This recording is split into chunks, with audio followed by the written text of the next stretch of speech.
नमस्ते। यूजीसी के कुछ नए नियमों ने ना पूरे देश में एक बहस छेड़ दी है। कहा जा रहा है कि ये नियम भारत की यूनिवर्सिटीज में समानता लाएंगे, लेकिन सवाल ये उठ रहा है कि क्या ये वाकई न्याय की तरफ एक कदम है या फिर ये समाज को और भी ज्यादा बांट देगा।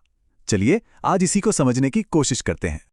तो हुआ ये कि 13 जनवरी 2026 को ये नए नियम लागू हुए।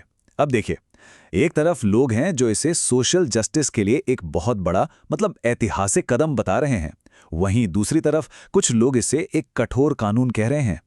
तो आखिर मामला है क्या? क्योंकि सपोर्ट भी तगड़ा है और विरोध भी जबरदस्त। जो लोग इसके सपोर्ट में हैं, खासकर स्टूडेंट ग्रुप्स और एक्टिविस्ट, उनका मानना है कि ये तो बहुत पहले हो जाना चाहिए था। उनका कहना है कि इससे कैंपस में हाशिए पर मौजूद छात्रों के लिए एक सुरक्षित माहौल बनेगा। लेकिन दूसरी तरफ का नज़ारा बिल्कुल अलग है। लोग सड़कों पर हैं, प्रोटेस्ट कर रहे हैं, और उनका सीधा सीधा तर्क ये है कि ये नियम पूरी तरह से अनफेयर हैं, और सबसे बड़ी चिंता ये है कि इसका गलत इस्तेमाल हो सकता है। तो इस पूरे मुद्दे को ठीक से समझने के लिए हमने इसे 5 हिस्सों में बांटा है। सबसे पहले देखेंगे कि इस पर देश में क्या रिएक्शन है। फिर इन नए नियमों में आखिर है क्या, वो समझेंगे। उसके बाद हम उस दुखद कहानी पर भी नजर डालेंगे जिसकी वजह से ये नियम बने। फिर बहस के जो सबसे बड़े मुद्दे हैं उन पर बात करेंगे, और आखिर में देखेंगे कि अब आगे क्या होगा। तो चलिए शुरू करते हैं पहले हिस्से से। जैसे ही ये नियम आए, पूरे देश में मानो एक भूचाल सा आ गया। लखनऊ जैसे शहरों में तो बड़े बड़े विरोध प्रदर्शन हुए, और बात सिर्फ प्रदर्शन तक ही नहीं रुकी, कुछ सरकारी अधिकारियों ने तो इस्तीफा तक दे दिया। अब आते हैं दूसरे हिस्से पर। चलिए जरा इन नियमों को डिकोड करते हैं। आखिर इन रूल्स में लिखा क्या है जिस पर इतना बवाल मचा हुआ है? देखिए, इन नियमों का जो बताया गया मकसद है वो है जाति, धर्म, लिंग या जन्म स्थान के आधार पर होने वाले भेदभाव को जड़ से खत्म करना। असल में ये 2012 के पुराने नियमों की जगह लाए गए हैं ताकि एक ज्यादा मजबूत और सबसे जरूरी एक अनिवार्य फ्रेमवर्क बनाया जा सके।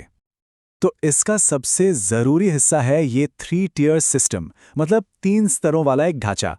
हर इंस्टीट्यूट में एक इक्वल अपॉर्चुनिटी सेंटर यानी ईओसी बनेगा जो पॉलिसी लागू करवाएगा। फिर एक 10 लोगों की इक्विटी कमेटी होगी जो शिकायतों की फटाफट जांच करेगी। और तीसरे नंबर पर होंगी इक्विटी स्क्वाड्स, जो एक तरह से मोबाइल यूनिट्स की तरह कैंपस में घूमकर भेदभाव रोकने पर नजर रखेंगी।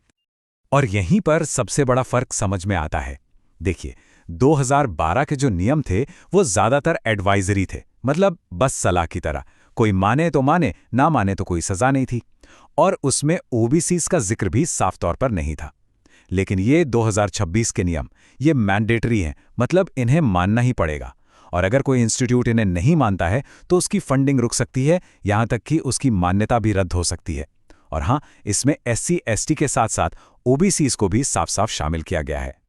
अब हम पहुंचते हैं तीसरे हिस्से पर, और यह जानना बहुत जरूरी है।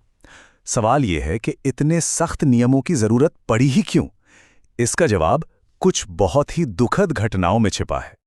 ये टाइमलाइन देखिए, ये सब कुछ साफ कर देती है। 2016 में रोहित वेमुला और फिर 2019 में पायल तड़वी की दुखद मौत, जिसके पीछे जाति आधारित भेदभाव के आरोप थे। इन घटनाओं ने पूरे देश को हिला दिया था। इसके बाद दोनों के परिवारों ने सुप्रीम कोर्ट में याचिका दायर की और कहा कि 2012 के नियम पूरी तरह से नाकाम रहे हैं। इसी के बाद जनवरी 2025 में सुप्रीम कोर्ट ने यूजीसी को निर्देश दिया कि वो नए और मजबूत नियम बनाएं, और फिर जनवरी 2026 में ये नियम हमारे सामने आए।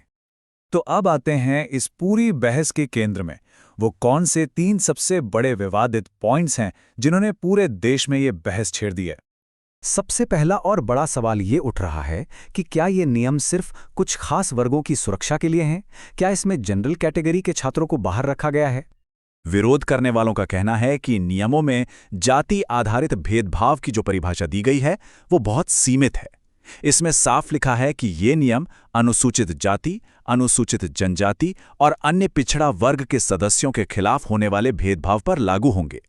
आलोचकों का तर्क है कि इस परिभाषा की वजह से अगर किसी जनरल कैटेगरी के छात्र को जाति के आधार पर उत्पीड़न का सामना करना पड़ता है तो उसके पास शिकायत करने का कोई रास्ता ही नहीं बचेगा। दूसरा बड़ा डर, और ये बहुत गंभीर है, वो है इन नियमों के गलत इस्तेमाल का। क्या ये झूठी शिकायतों के लिए एक हथियार बन सकते हैं? इस डर के पीछे एक बड़ी वजह है। देखिए, जब इन नियमों का ड्राफ्ट 2025 में आया था तो उसमें एक क्लॉज 10 था। इसमें लिखा था कि अगर कोई भेदभाव की झूठी शिकायत करता है तो उस पर जुर्माना या अनुशासनात्मक कार्रवाई होगी। लेकिन जब 2026 में फाइनल नियम आए तो झूठी शिकायतों पर सजा वाला ये पूरा सेक्शन ही हटा दिया गया। अब इस पर सरकार की तरफ से जो सफाई आई है वो भी सुनिए। शिक्षा मंत्रालय के एक अधिकारी ने कहा कि ये क्लॉज सलाह मशवरे के बाद हटाया गया क्योंकि ऐसा महसूस किया गया कि इससे असली पीड़ित भी शिकायत करने से डर सकते हैं। और अब तीसरा और आखिरी विवादित मुद्दा ये जुड़ा है उस कमिटी के स्ट्रक्चर से जो इन शिकायतों की जांच करेगी। क्या ये कमिटी निष्पक्ष है? तो नियम ये कहते हैं कि जो इक्विटी कमेटी बनेगी उसके अध्यक्ष तो इंस्टीट्यूट के हेड होंगे। इसमें कुल 10 सदस्य होंगे, लेकिन पेंच यहीं पर है। नियम के मुताबिक इन 10 में से कम 5 सदस्य आरक्षित श्रेणियों से होने जरूरी हैं, यानी SC, ST, OBC, महिलाएं और दिव्यांगजन। अब इसका मतलब ये नहीं है कि जनरल कैटेगरी के सदस्य नहीं हो सकते, लेकिन इस अनिवार्य प्रतिनिधित्व ने यह सवाल जरूर खड़ा कर दिया है कि क्या ये कमिटी हर मामले में पूरी तरह से न्यूट्रल रह पाएगी। तो इन सब बहसों के बाद हम पहुंचते हैं अपने आखिरी हिस्से पर। अब आगे क्या? इन नियमों का, हमारी हायर एजुकेशन का और जो कानूनी लड़ाइयां चल रही हैं उनका भविष्य क्या है? फिलहाल मामला सुप्रीम कोर्ट पहुंच चुका है। इन नियमों को अदालत में चुनौती दी गई है और अब सुप्रीम कोर्ट तय करेगा कि ये संवैधानिक रूप से वैध हैं या नहीं। तो जाहिर है कोर्ट का फैसला ही कैंपस की जिंदगी का आने वाला कल तय करेगा। तो सबसे बड़ा सवाल आज भी वही है, क्या ये नियम हमारे कैंपस को ज्यादा सुरक्षित और बराबरी का माहौल देंगे या फिर अनजाने में ये उन दरारों को और गहरा कर देंगे जिन्हें भरने की कोशिश की जा रही है? इस एक सवाल का जवाब ही भारत की उच्च शिक्षा का भविष्य तय करेगा। इस पूरे जटिल मुद्दे को आसान भाषा में आप तक पहुंचाना ही हमारा मकसद था। अगर आपको इस तरह के और भी विश्लेषण पसंद हैं जो बड़े मुद्दों की तह तक जाते हैं तो इस वीडियो को लाइक करना न भूलें और चैनल को सब्सक्राइब जरूर करें।